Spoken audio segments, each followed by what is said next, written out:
Olá a todos, sejam bem-vindos ao Pátio dos Estudantes, um programa da Associação Académica da Universidade da Madeira. Estamos de volta como prometido e com 8 convidados vamos falar sobre temas do seu interesse. Trazemos hoje até si então um espaço opinião sobre a agricultura madeirense, a história de um ex-aluno da UMA, um curso que será uma ferramenta crucial para quem está à procura de emprego e ainda do polémico tema da praxe, é o que vamos falar. Mas antes de passarmos à conversa com o nosso primeiro convidado, vamos ficar a conhecer o projeto Agricultando.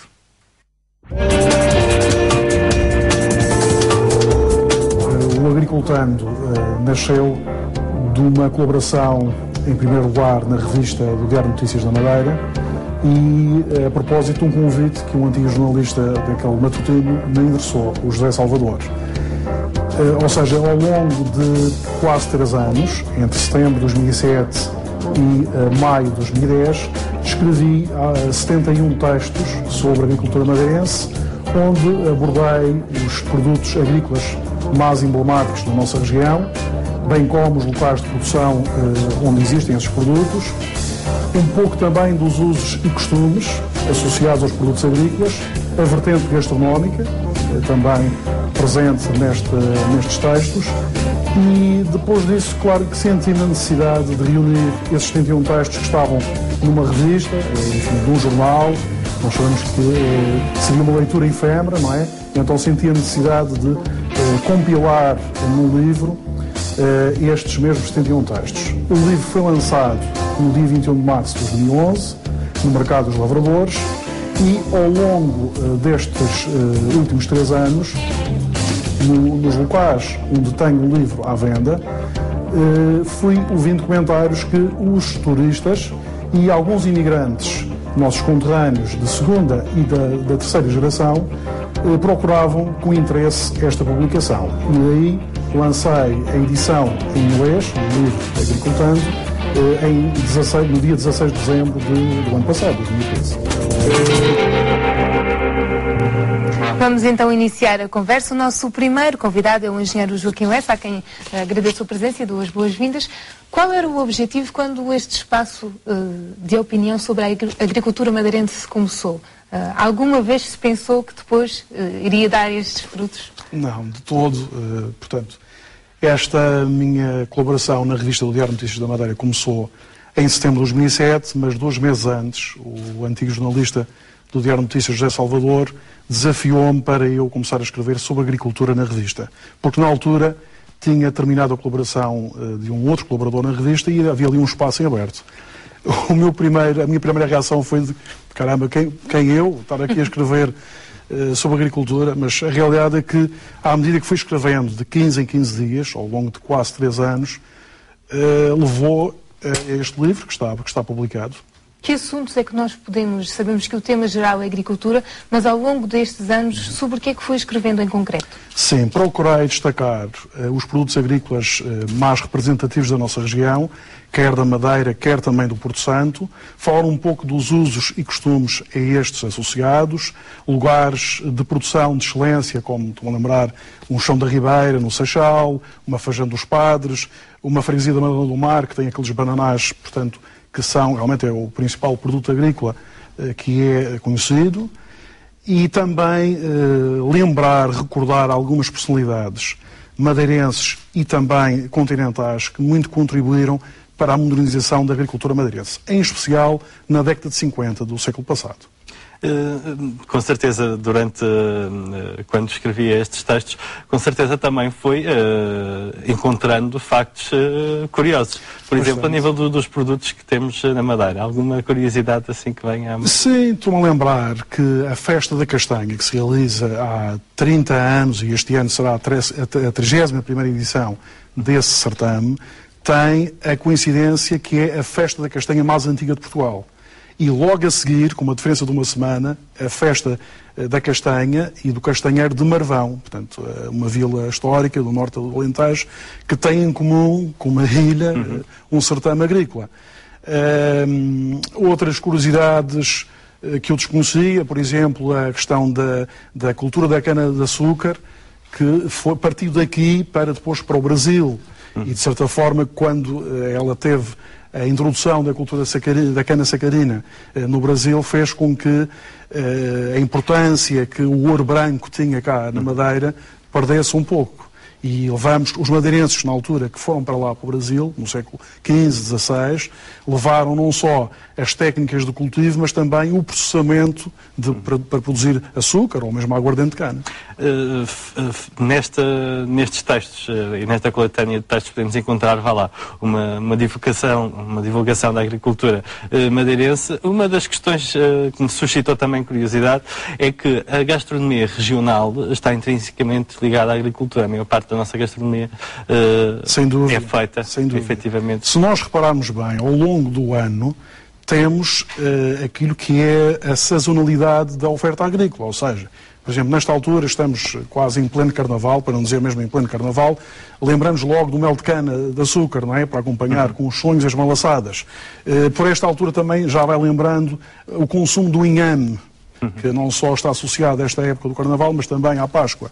Mais à frente, e estamos aqui a fazer um percurso e um pequeno exemplo, pelos Santos Populares temos o feijão maduro e as maçarocas, a acompanhar o atum salprezado. Mais para o fim do ano temos as variedades regionais de maçã e de peros, a castanha também, e frutos que, estou-me a lembrar agora, estão associados à festa, não é? Ao Natal, como é o caso da tangerina, do tomate arbóreo e da goiaba. Portanto, aqui nestes breves momentos, percorri um pouco as estações do ano e o que é que elas trazem em termos agrícolas e que se reflete não só na gastronomia, mas também nas tradições que os madeirenses têm, não é? Bom, entretanto, eu tentava ir mostrando o livro lá para casa.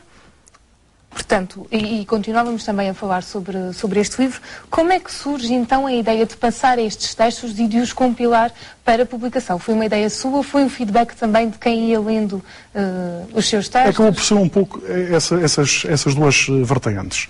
E eu, ao fim de um ano, tinha já, portanto, na altura essa colaboração era feita de 15 em 15 dias, tinha já à volta de 24 textos. E realmente pensei que havia ali matéria.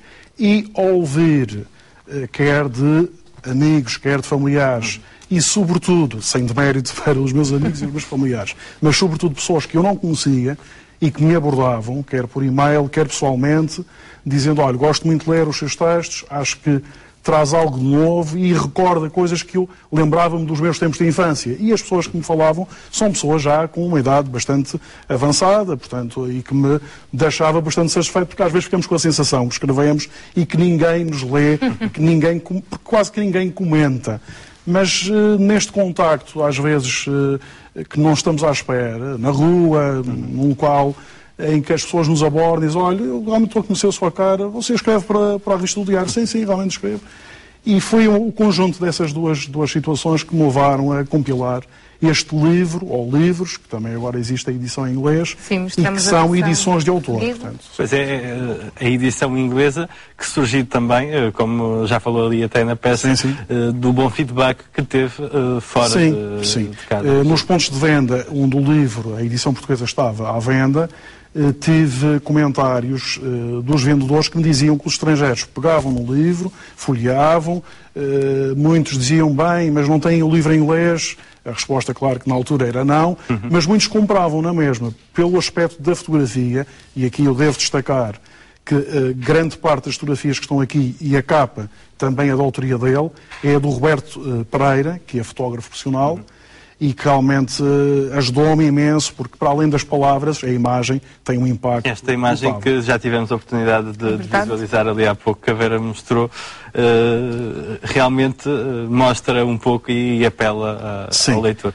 E eu aqui escolhi esta fotografia, obviamente com a concordância do autor dela, o Roberto Pereira, porque destaca aqui um dos principais cultivos agrícolas, a bananeira, a banana, as paredes de pedra aparelhada, portanto, e os chocalcos, os poios, portanto, e até o poço, não é? O tanque de rega, o reservatório, que é característico da nossa paisagem agrícola insular. Fazer estes textos, compilar este livro, obriga a um trabalho de pesquisa contínuo? Sim. Onde é que vai buscar toda? Portanto, quais são as suas principais fontes? Presumo que não só a internet, mas também... Tive algumas fontes de informação. Uma delas, eu julgo que é bastante conhecida, dos madeirenses. O Elucidário Madeirense realmente é sempre uma referência para este tipo de publicações e outras.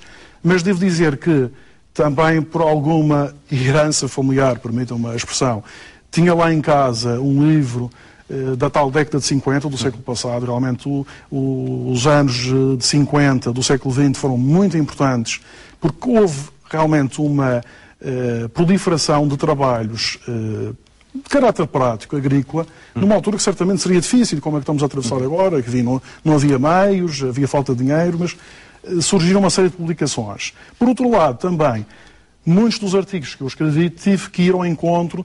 Por exemplo, estou-me a lembrar que eu aqui destaco algumas indústrias agroalimentares locais e ia falar justamente com esses empresários. E aprendi muito com eles, portanto fiz um pouco o papel de jornalista, sem o ser. Que projetos para o futuro? Neste momento, pois, tenho as edições, quer em português, quer em inglês ainda, portanto, à venda. Prefiro aguardar mais alguns tempos, mas não vou esconder que esta colaboração que eu tenho na revista do Diário mantém-se, agora com uma frequência mensal, e em que junto a vertente agrícola e gastronómica, porque estão associadas, e aqui permitam-me também dizer-vos que sou confrade da Confraria Gastronómica da Madeira, também é meu dever, e quando fiz o juramento para ser confrade efetivo da Confraria, de defender não só a gastronomia regional, mas o que a ela está associada.